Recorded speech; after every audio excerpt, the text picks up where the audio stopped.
Hi, this is Debbie Sementelli. Welcome to my series, Give Yourself Permission to Learn. You may not know this, but even though I've been a lettering artist for many years, I am a newbie at Procreate. So I thought I'd do this series for people like me. The first tutorial I'm going to cover is Intertwining Letters and Florals. This is one of 3 tutorials that Jimbo and Taya of Shoutbam created for our collaborative product called Procreate Lettering Composition Design Kit. So let's go through step 1 and I'll just show you the end result of what I did to save time.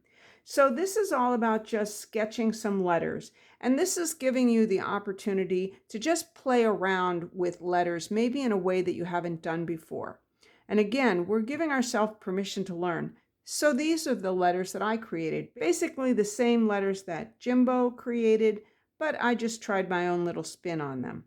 Now, one thing to note is Jimbo suggests that letters that have high contrast, which means very thick thicks and very thin thins, are better for this type of project. So that's what I've created. You can go ahead and play around with letters yourself. All right, so now we're going to turn off step 1. We turn on step 2. Okay, so now we're at step 2. And basically we're going to create a word and we're going to consider the orientation of the word. So if we look on the layers, you'll see the guides, you'll see the example, and then you'll see the space that says draw here.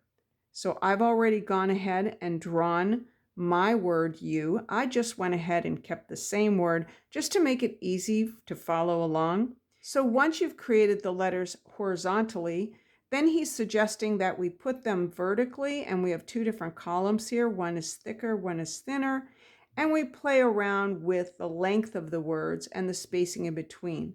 So again, to save time, I'm just going to show you the results of that. So here I took the letters and spaced them out a little bit less and a little bit more over here. And I really like this better, so that's what I'm going to use going forward. So what I did next, I took the 3 separate letters that were in one group and I actually flattened them down right there.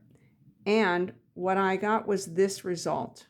So once I flattened it, I brought it up here and it's already there. So I'm going to put that back down. So now I have that on that layer. And when I turn off step 2, it's there waiting for me when I go into step 3. I want to also point out, should you not want to even deal with the lettering, simply use any font that's available to you. It works just as fine. But I'm going to go back to the lettering. All right, so now we want to go to step 3. We're keeping this layer on, and you'll see the guides. We'll turn those on, and the examples. So that's telling us that once we have the lettering in place, which we do, we want to go ahead and stamp using Botanical 1. So I've already done that, and it says stamp here. So I stamped it and I placed it exactly where I want it to be. So that is basically step 3. So we're already moving along to step 4.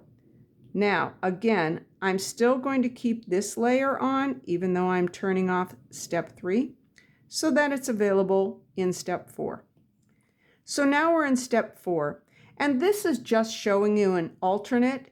If you didn't want to use that one large stamp, you could use a collection of any stamps that you like and just do the same thing, put them on a layer above the word. Now what I've done is I've actually put them all on separate layers. That way they're easier to move around.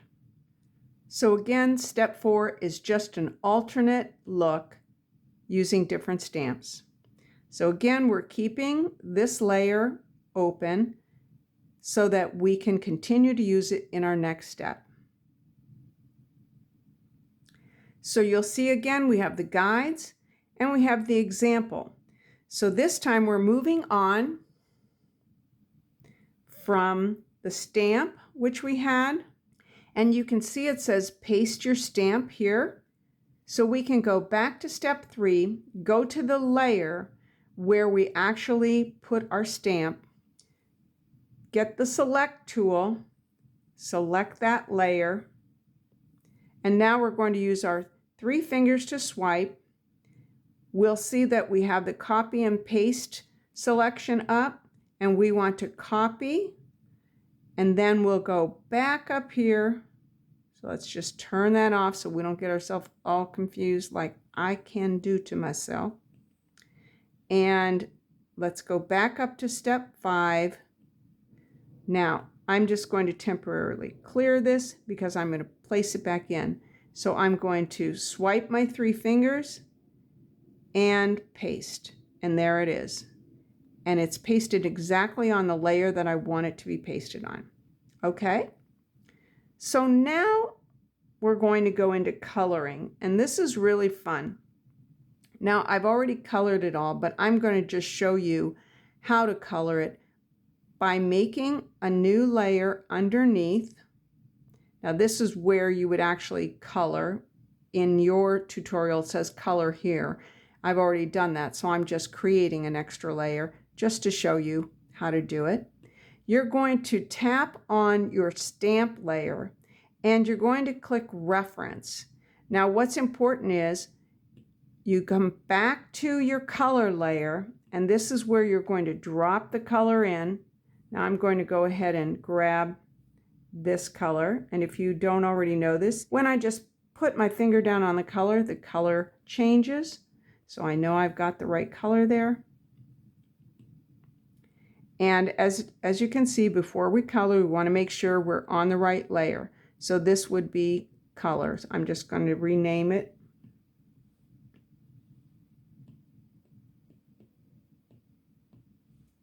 Okay. Just like you would normally drag and drop. We're just following the reference, and the reference layer is what's guiding our color and telling it where to go.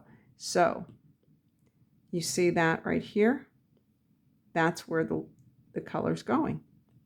So that's what is beautiful about that reference layer.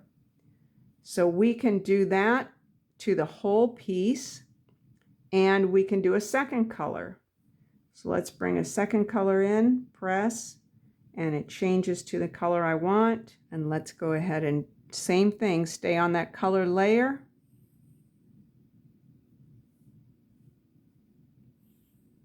And let's bring that in. Now sometimes you'll notice that it may not come and color all the way in, and that's where it's good to just grab a brush.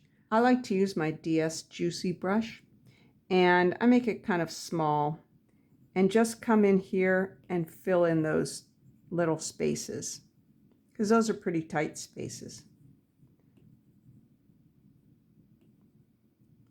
Okay, so you'll do that to the whole stamp. So this is what your stamp will look like all colored in. But remember, we want it to look like it's intertwined with the letters. So that leads us to our next step. So we're going to simply turn this off and turn on the next step. Okay, so we're in step 6. So we have our guides, we have our example, and we have our letters that we've copied in, and we have our colors that we've copied into that layer, and our stamp that we also copied in. So now we're going to start masking. So I'm first going to click on the stamp layer. I'm going to click on it again and hit mask, and the mask will appear above. Now I'm going to come back and click on select and unclick, and now I've got that layer selected. Now the important part is I come back to the layer mask, but I've got to make sure that I have the correct level of black. This is pure black. So you click on your color, you go to value, and you look at the hexadecimal, and it should be hashtag and 6 zeros. That is perfect black, and that is what you need. You also need to make sure that you are using a brush. If you go to brush and properties and look at maximum opacity, you want to make sure that your brush is also one that's at maximum capacity. So my DS Juicy is the one that I'm using. So now it's time to start erasing the parts that we don't want. We have to make sure we're on the layer mask. We've got our brush, and we have to decide what parts we want to take out. So basically, this is all you do. You just erase the parts of the stamp that you don't want. And what I like to do is turn off the colors first. That way I can see more clearly the actual stamp. So I'm going to get rid of this because I do want the letters to be readable. And if there's too much of the florals taking over, it won't be as readable as I want.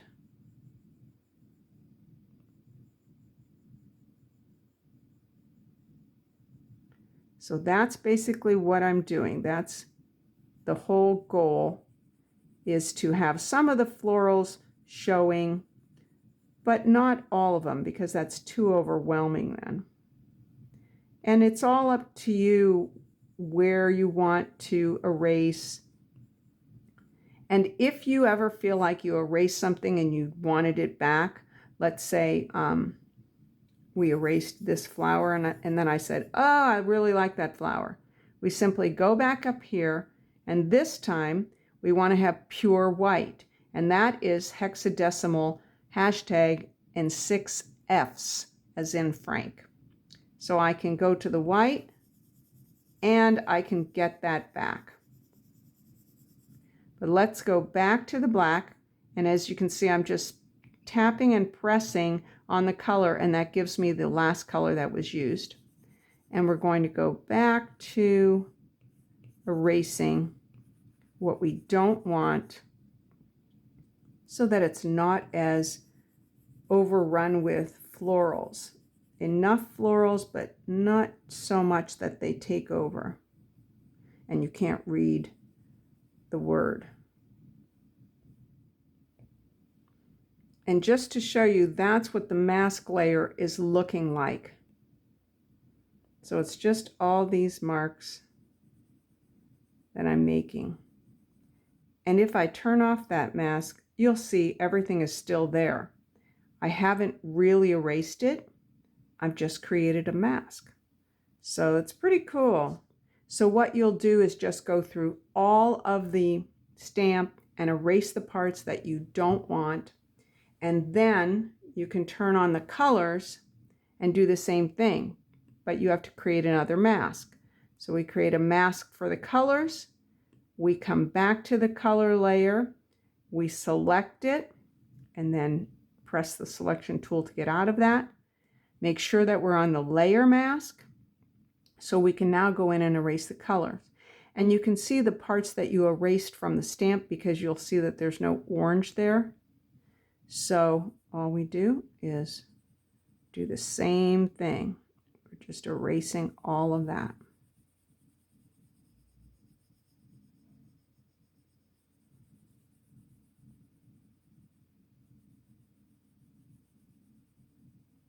And you'll even notice I can erase outside of the letter, and that's fine too.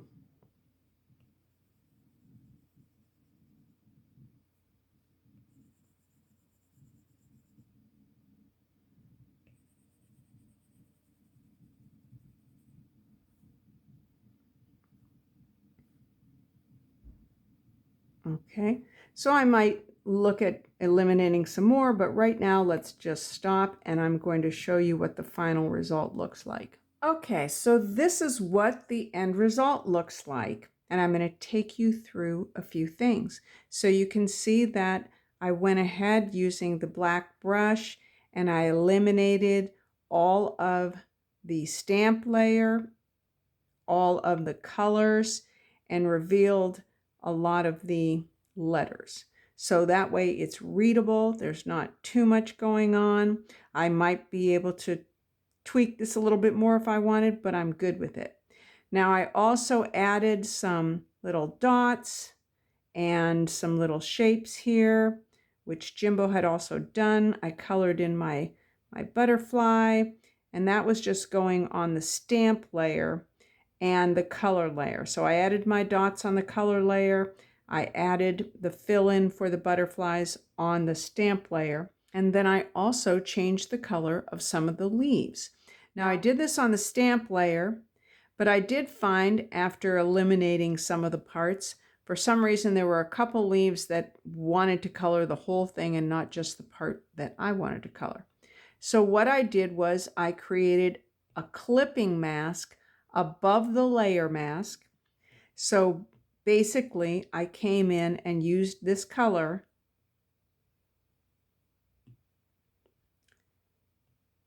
so there's the clipping mask turned off. So you can see on some of them, it wanted to color the whole thing. So, which I'm going to demonstrate. So I'm going to go back to the stamp layer. So you see when I put this here, it wants to color the whole thing. I don't want it all colored. So instead, I'm going to the clipping mask layer, and I'm going to take my brush, and I'm just using Debbie brush 2 here. And I'm just going to color the one side of the leaf that I want to be colored. And same thing over here.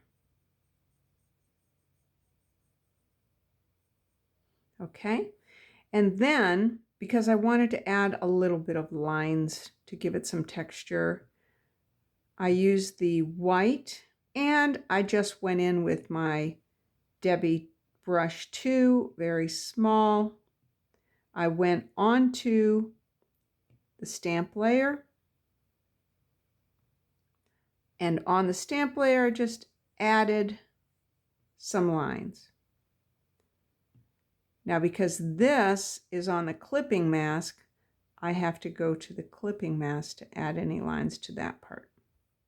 So I could mess around with it a little bit more, but really the whole idea of the tutorial is don't waste time trying to make it perfect. Just learn what the tutorial is trying to teach you. And in this case, it's how to intertwine things and use masks.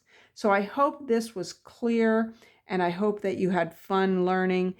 And again, my name is Debbie Sementelli, and I'm encouraging you, as I'm doing for myself, to give yourself permission to learn.